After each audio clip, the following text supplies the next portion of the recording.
On va passer à la deuxième présentation qui va être donnée par Liliana Anovazzi, qui a un très très long, on va dire, passer au CV. J'ai le CV devant moi et je vais essayer de faire vraiment court pour dire que vous êtes chef de section forêt et bois à la Commission des économies des Nations Unies. Pardon. Donc, vous allez vous intéresser plus précisément au rôle, au potentiel de la forêt et de la fibre dans tout ce qui est le domaine textile. Mais vous êtes passé vraiment par différents postes et activités, vraiment une grande expertise au niveau international. C'est un grand honneur de vous avoir aujourd'hui parmi nous pour vous écouter, nous montrer un petit peu le potentiel de ces fibres. J'ai moi-même été surpris en voyant dans la galerie le potentiel de ces fibres. Pourtant, quand même bon connaisseur du matériau bois, j'étais vraiment épaté. Et voilà, donc on est très heureux d'entendre cette présentation. Je vais vous demander de rester au pupitre parce que nos techniciens nous indiquent sinon on a des difficultés à voir les personnes dans la vidéo. Donc si c'est possible, et puis utiliser les boutons. Bonjour mesdames et messieurs, ceci n'est pas moi, c'est la grande patronne, donc je n'ai pas changé en 2 minutes. En tous les cas, merci beaucoup de m'avoir ici. C'est quand même pas habituel que nous venons à des conférences comme ça. Je travaille aux Nations Unies depuis très longtemps, plus récemment à la section de bois et des forêts. Une section qui date déjà, c'est vraiment une des premières sections et les premiers travaux ont commencé juste après-guerre. On s'est toujours intéressé au sort du bois, à l'industrie forestière, à l'industrie du bois, aux forêts. Donc, dans tout ça s'inscrit un peu aussi notre intérêt aux matières innovantes. Et aujourd'hui, tout particulièrement, est-ce que ça fonctionne ?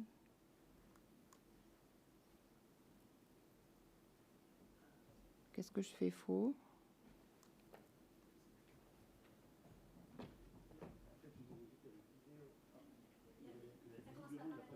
Non, ça finit par la vidéo. Pas de problème.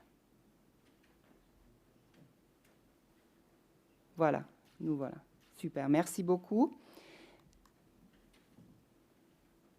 Donc, moi, je vais mettre l'accent aujourd'hui sur le textile. Comme M.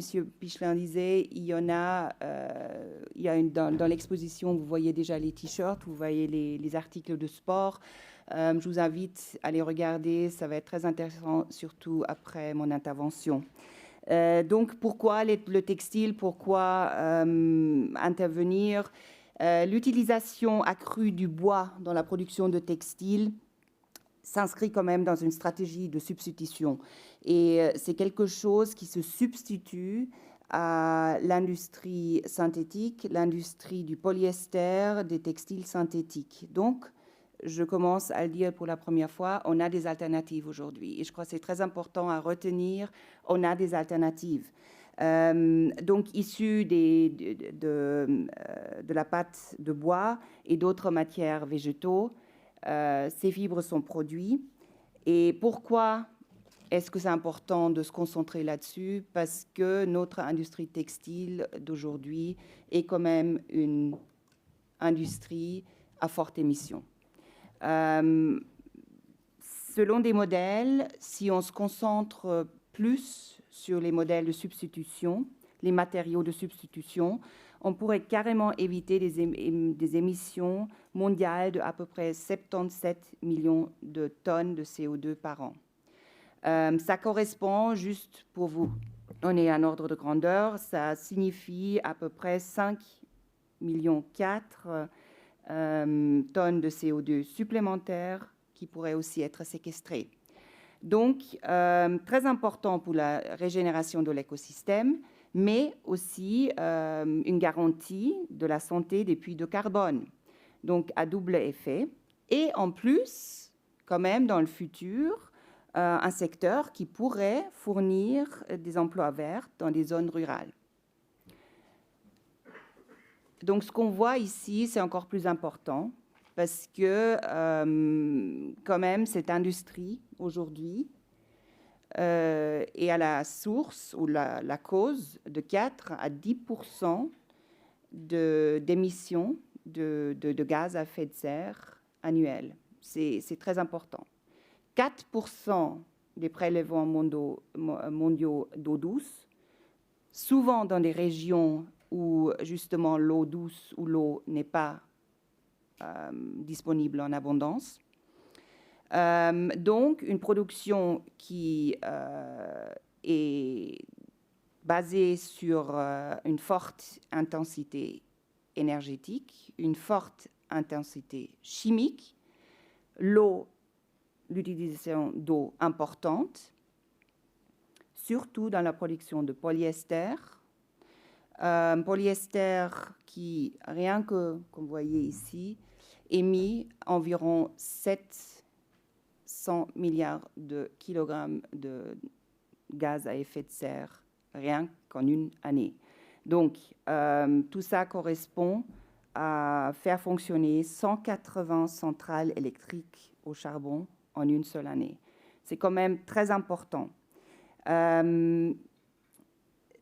Si on revient justement aux 4% de prélèvement mondial d'eau douce, ça c'est surtout pour la culture de coton, où justement on a aussi réussi à vider toute une mer. La mer Aral n'existe plus aujourd'hui.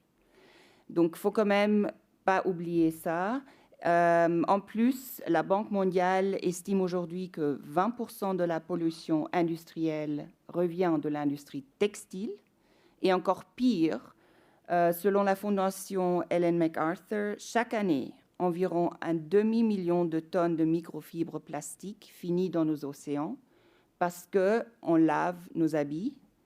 Et ce chiffre correspond à 50 milliards de bouteilles en plastique. Donc, une pollution qui n'est pas négligeable, mais un marché qui est aujourd'hui toujours dominé par le synthétique. À peu près 63%, on se concentre toujours sur la fabrication de synthétique. Vous voyez, on a à peu près 24% de coton. Les autres fibres font à peu près 6%. Et aujourd'hui, on est plus ou moins à 6,7% de fibres cellulosiques synthétiques. Où sont-ils produits? Le graphique le montre aussi très bien. En Chine, étonnamment, en Chine. 2/3 en Chine. Après, on a les États-Unis, l'Inde, l'Autriche et l'Indonésie. Donc, tout ça pour vous expliquer pourquoi les Nations Unies s'engagent dans ce secteur, pourquoi ça nous tient à cœur de porter ce message aux politiques, aux dirigeants, mais aussi au public, aux producteurs, pour représenter pas seulement la cause environnementale, mais aussi la cause du secteur forestier. Et donc, depuis des années, on s'implique dans l'initiative Forest for Fashion, les forêts pour la mode, pour sensibiliser sur les impacts environnementaux, mais aussi pour sensibiliser sur le rôle que peut jouer une forêt certifiée. Donc, nous travaillons avec beaucoup d'autres agences des Nations Unies. Nous avons carrément une ex-James Bond girl que vous voyez là, Madame Michelle Yeoh, qui porte la cause. On a organisé des expositions, des défilés à New York, à Nairobi, à Genève, pour faire connaître justement cette mode, les fibres utilisées. Et notre approche se base essentiellement sur une vision globale, où on regarde vraiment l'approvisionnement en matières premières, la production de fibres, l'élimination et la réutilisation. Donc, il y a beaucoup de points d'entrée qui nous laissent croire qu'un changement est possible. Et vu qu'aujourd'hui, on est vraiment dans un des autres lieux du sport, En venant ici depuis Genève, on a pu lire que Lausanne est la capitale du sport. Donc, on s'est dit, on s'attaque tout premièrement au secteur du sport. Pourquoi s'attaquer au secteur du sport? Là, sur le slide, vous voyez ce qui s'est passé en 2021, où en fait, c'est un secteur à haute croissance, surtout les vêtements de sport, pas seulement pour les athlètes donc à haute performance, mais aussi pour nous. Je veux dire, la pandémie nous a forcé, a eu comme effet qu'on fasse un peu plus de sport, on est plus dehors, on s'habille un peu plus confortablement. Donc, nos habitudes ont bien changé. C'est une industrie qui s'est assez bien tirée des dernières 2 années. Par contre, c'est une industrie qui aujourd'hui est toujours basée sur l'utilisation de polyester. Ma fille qui a 17 ans, elle a 3 leggings, un pour le yoga, un pour faire de la course, un pour juste être à la maison, tous en polyester. Quand moi j'étais petite, j'avais un legging pour tout. Donc il n'y a pas seulement une surproduction, mais aussi une surconsommation. On ne peut plus faire de la course dans un legging qui nous est vendu en étant un legging de yoga, mais qui est exactement la même chose. Donc, c'est un secteur où pas seulement les athlètes sont consommateurs de polyester, de coton, mais nous aussi. C'est aussi un secteur qui est dominé par de grands événements, que ce soit les Jeux olympiques, que ce soit les champions de foot, que ce soit les champions de rugby, quoi que ce soit, où un athlète n'a pas seulement ses vêtements de sport, mais il porte aussi les vêtements de tous les jours, les uniformes, il y a les drapeaux, il y a tout ça. Donc, pour nous, c'est une opportunité, un premier secteur auquel on s'attaque, une opportunité de lancer un appel. Un appel au monde du sport, un défi de réfléchir à ce qu'on porte, de promouvoir une circularité, de réfléchir à ce qu'on ne pourrait pas porter le même legging et pour courir et pour faire du yoga, de porter le même t-shirt peut-être aussi pour le yoga et la course. Donc, peut-être changer nos habitudes de consommation et d'achat, c'est-à-dire lors des grands événements, est-ce qu'on ne peut pas avoir les officiels ou les uniformes qui sont en fibre naturelle, en fibre de bois. Et pour cela, j'aimerais bien maintenant montrer la vidéo, le message de ma patronne que vous avez vu tout à l'heure, qui est la secrétaire exécutive de la Commission économique pour l'Europe. Le message, il est en anglais. Par contre, les sous-titres sont en français.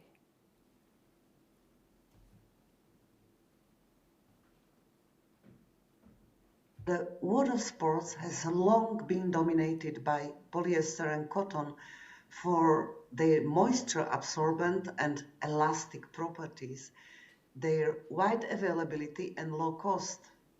Both come with significant environmental challenges. Polyester is one of the most commonly used plastics. It's derived from petroleum, and the majority of it is not biodegradable, ending up as microplastic fibers in our oceans. Cotton, on the other hand, is a highly water and pesticide-intensive crop that competes with food production on increasingly scarce arable land. At sports events, much of the clothing worn by athletes is made of polyester or cotton. This includes high-performance sportwear and national uniforms. It also includes t-shirts worn by the many event volunteers and staff, as well as merchandise and t-shirts sold by the organizers and host cities to visitors. Given their reach and public exposure, there is an immense opportunity for sports event organizers, national and international sports federations, but also individual athletes and sportswear manufacturers to lower the environmental footprint by choosing renewable materials instead of plastics. Materials that don't shed microplastic fibers, which eventually end up in our oceans, have a lower carbon and water footprint. These materials are already widely available. They have a lower environmental footprint and are made of wood fibers and other plants. Modern man-made cellulosic fibers such as lyocell are produced through closed-loop systems which make sure all chemicals and solvents are reused in the process. In order to leave our athletes, the young generation, a better world, I am challenging the world of sports, including organizers, committees, athletes, sportswear brands, producers, and consumers to help advance circularity and sustainability in sports clothing.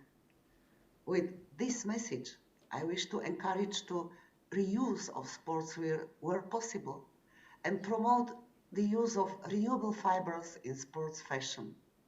This should meet the highest available standards for production and sourcing from sustainably managed and certified forests and other sustainable sources.